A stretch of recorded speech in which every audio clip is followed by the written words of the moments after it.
It's good to be with you here today. We just got back last night from Santa Fe, New Mexico. I didn't know it was at 7,800 feet or something.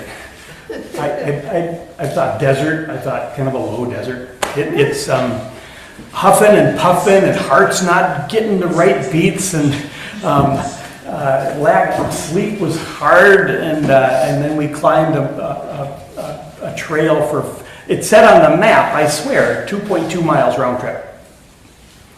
But one of our friends that we met had one of those fancy watches that tells you, it's like when you're the rent's due and all of that stuff, and what your heartbeat is, and it was somewhere around 3.8 miles before I said, we need to find a different way down this mountain. But that was up at 9,800 feet. So mountaintops, glorious sights, just amazing. Once you are able to see out far, is that Las Vegas in the distance? It's Albuquerque, There's something magical about being that high in the air, and you start to pay attention a little bit different. So I come to you today with well, let's just do it this way. Once upon a time, there was one of my favorite stories, and so pretend like you've never heard it. And once upon a time, there were two kids that grew up together in who knows, a very strange land, a long ways away.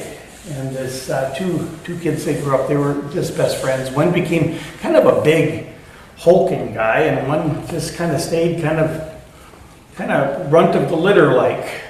And as they grew and grew and grew, one took the path of becoming a samurai warrior, and became one of the greatest samurai warriors that ever existed.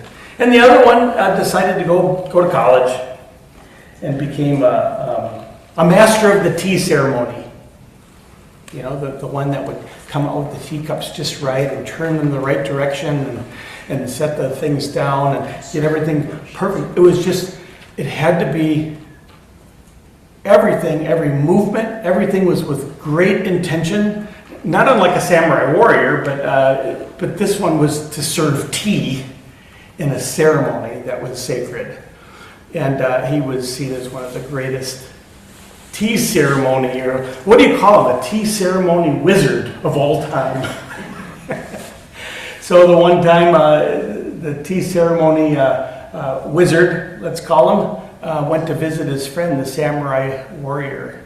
Does anybody remember this? Oh, good. A couple of you remember it. Is anybody even vaguely remembering it? See, that just goes on to show that you're not listening. Yeah, oh yeah, the memories, that's right. We are growing old together, aren't we? I forget who it was, said, don't tell me if you've heard this before, I need to hear it again. Because I keep thinking, the disciples see Jesus glowing on the mountain. What did Jesus see? When Jesus looked at those disciples that were asking if we should build some tents here, one for you, a booth for each one of you guys, and we could sell admission. We could just make your office up here. What does he see when he sees Peter asking these ridiculous things? What does he see in Peter? What does he see in us if we were on top of that mountain? If I was under my car, or under your car, or if I was under your sink, what does he see? I've never asked that question before. Transfiguration, what does Jesus see?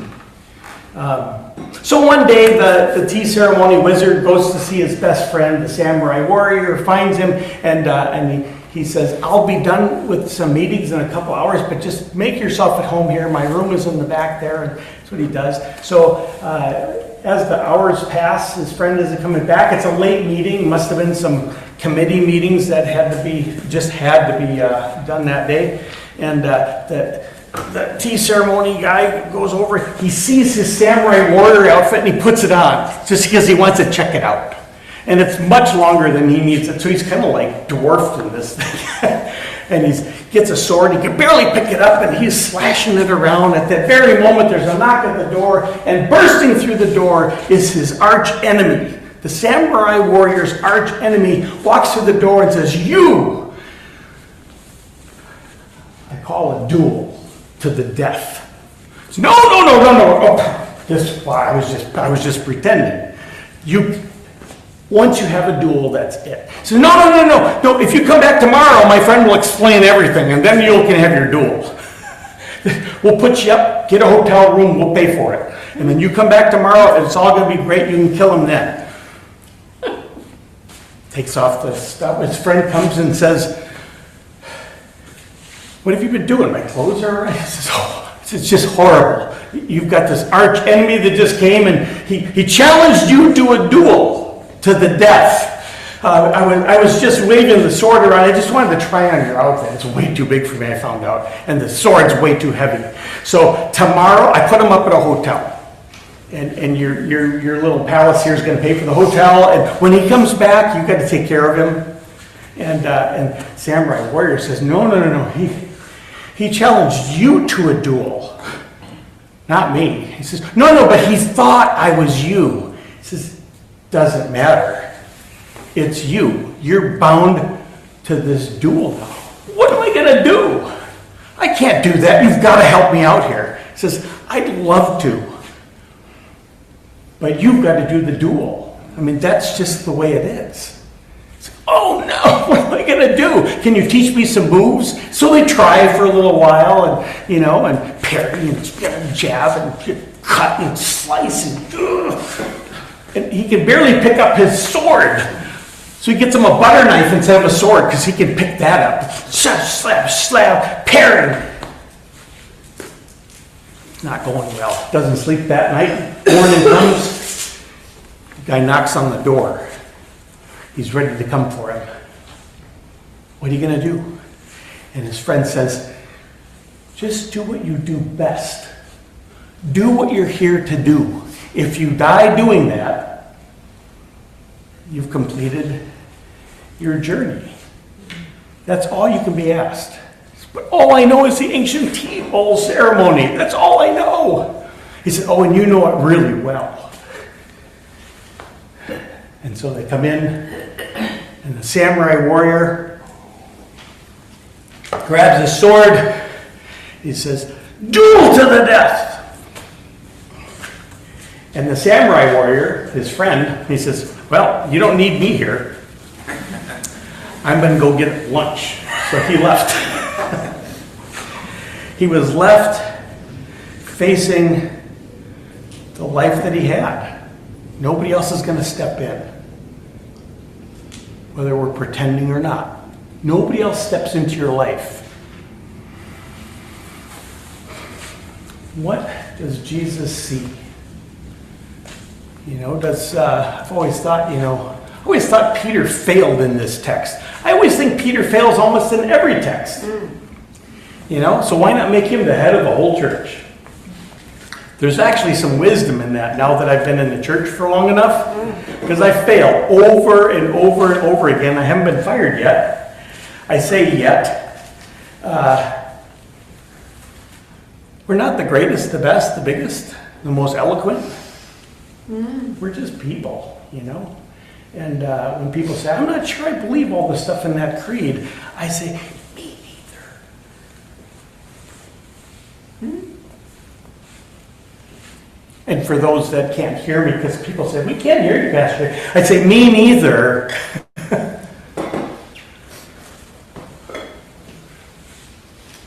Did Peter fail? You want us, we should make some booths kwa you here, boss? One for you, one for Moses, and one for Elijah? What can we do? How can we... we speak when we shouldn't. We We've got to say something. We've got to do something. We've got to be useful some way. Does that sound like your pastor? I've got to be able to do something. How about if I put some screws in this fence? Yeah, that'll help. Well, maybe for a little while. I've been to some of your fences over and over and over again. It's not permanent. When I lose sleep over that fence, how ridiculous is that? Is that a failure? What did Jesus see in Peter? What did he see in James and John?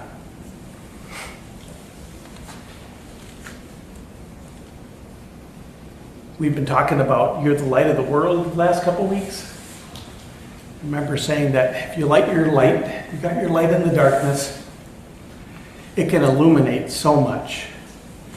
But it kind of blinds you. If you've got your candle right there, you can let other people see. But you kind of get blinded. Maybe the light's for something else. Maybe it's for other people to be guided by that. In the meantime, we have to trust that it's working because we can't see.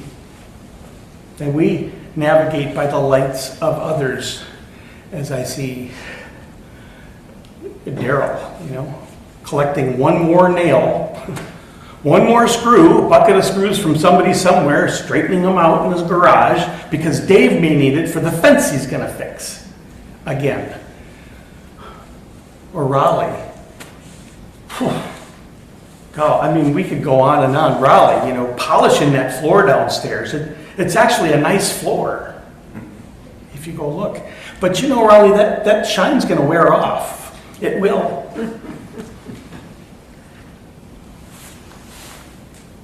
I navigate by your light. I navigate by your light, your light. That's how I navigate. Your light that blinds you. So I just think about Jesus, looking out at those disciples. What they don't see is they're transfigured too. They just don't know it. They just don't know it. It's kind of you walk in the room and there's a grandparent with their grandkid on their lap and the kid is fussing and everything, but there's a light coming out of that grandparent. I thought it was anger. Stop squirreling around here. But it's a transfiguration. There's more to this life than me. And it's beautiful. It's not what I thought it was going to be. But it's more. Jesus comes down that mountain. He said it's the beginning of Lent. It's the pinnacle of Jesus' ascent. He's building in power and might. Everybody's coming from miles around. He's feeding 4,000, 5,000. He's feeding 25,000 people if you count the women and children, which you're not supposed to count because they don't matter. But if you did count them and put them in the book, there's a lot of people that are getting fed. People are coming from all over the place. There's a campaign organization that's going to come running for... They think he's going to be the king. So by the time he gets to that mountain ascending, he's just going to keep floating and go away. Instead, he's in this cloud with light, and he sees the other people transfigured too that are just as broken as ever. What do you want? I should fix this fence for you, boss? God, David, just shut up. Shut up and sit there. Just enjoy this mountaintop experience. Look at all the people in the church today. We're overflowing. You can't see it online, but we've got no room for people. We couldn't take another member if they wanted to come. It's so full. Someday I'll look back on this day and I'll say, God, those were the good days. Remember right during, do you remember they were all sitting there with their eyes wondering, what the heck are you saying? It's like, you guys are glowing. It's like that's the gift that I get as a pastor is I get to know your lives. I get to know Connie and what Connie has to go through every day of her life. all the craziness. And I've seen how crazy she is too. I get to see all of you on the mountain saying, you want us, we should build some booths here. Should we fire up the pizza oven again? How are you feeling? Would you like to? I get to see how you guys are glowing. How, my gosh, Vicki, a couple of weeks ago you sat at that piano and played a piece for offertory that was just stunning. It was just stunning. And it was quiet and it was slow. And it was on fire. But you probably don't remember. So let me remind you. So I thought, I've got to bring you some examples of people in the valley that are on fire, that are burning, that are shining, that are leading the way. So then, and then Paul came in the door to set up the Zoom, and then Edie and Barb show up, and so I ran away because I needed to get, which one am I going to share with you? So I snuck out the back door. And before I could let the door slam and lock again out that back door, there's the Rastafarian limousine guy in the alley, Pastor Dave. With his full garb, his head garb, and he's got a scarf, and he's just smoked a joint. You could smell it burning like leaves in the fall. And he comes over wafting in his puff of smoke, and he talks about being picked up by ICE twice and how the police towed away his limousine again and how they're always looking out for him. And he's standing in the sunlight. He's just standing in the sunlight, not making any sense at some point. I mean, he's got something's going on with him. Just like people look at me and say, there's something going on with that guy. And he's going on, and then he says, Pastor Dave, I have to apologize. For what, Colonel Bob? Colonel Bob calls me Bishop Dave. Colonel Bob. For what, Colonel Bob? Colonel Bob says, because I didn't know you were famous. I said, well, I am. For those of you that don't know in Zoom land, if you're in another state, you know, this guy parks his limousine out here. It's a stretch limo that he thinks Trump used to own, and it's worth $1 billion. He wants to donate it, by the way, he wants to donate it to us, so the council has to decide. If we want to buy this limousine for just a couple bucks, and it's worth $100,000, he says. But in there, he lives in the limousine. And he's filled with stuff, and he's starting to organize it. And in that limousine, he found a City Pages article with me on the front page with all this, he calls it, he says, all this garbage in the background. It was my studio with all the pottery, and it's like garbage. And he says, I started to read it, and I set it down, and I can't find it again in the limo. All I know is you're famous. And he's just glowing. And he sees me glowing. I mean, is it the pot? Is it his delusion? Is it the fact that he's a child of God and he's so innocent? And he's so vulnerable. He's so vulnerable. And he's just glowing. I think that's what Jesus sees when Jesus comes down that mountain into the valley, and the disciples come around and say, there's a person that wants to get healed and we can't do it. It's like, oh my gosh. And he looks around and all these people are glowing. And that's what we're called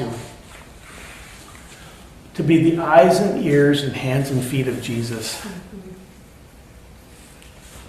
To look out of your eyes and to see that glowing in every single person you come across. Every single one. As Colonel Bob says, the last ICE agent that dragged him in. He was going to knock him out. And he says, then he got a vision that I should leave him be, and he'll let me go. Well, he didn't get let go, but he didn't knock him out. But he saw that he was a part of the world.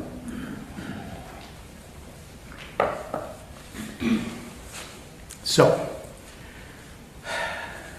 the samurai warrior's gone to lunch. The arch enemy is there for the duel, and the tea ceremony wizard is in his outfit. And he brings out the tea, and he sets it down in the front of the samurai warrior that's going to kill him.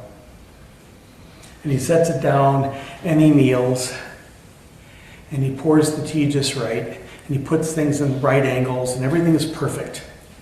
And all the gestures are perfect, and he does all of these amazing, and the samurai warrior just, whoa, what is this? And he serves him some tea, and he puts it there, and puts his here. And the samurai warrior is thinking to himself, if this samurai warrior is this good at the tea ceremony, I better back down. He says, I'm sorry, I'll go back, I'll pay for the hotel room, be well. And then he leaves.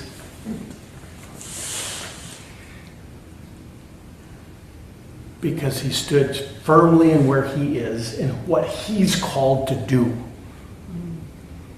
And if the samurai warrior killed him in the meantime, that was his time. That's the glowing that I see in you.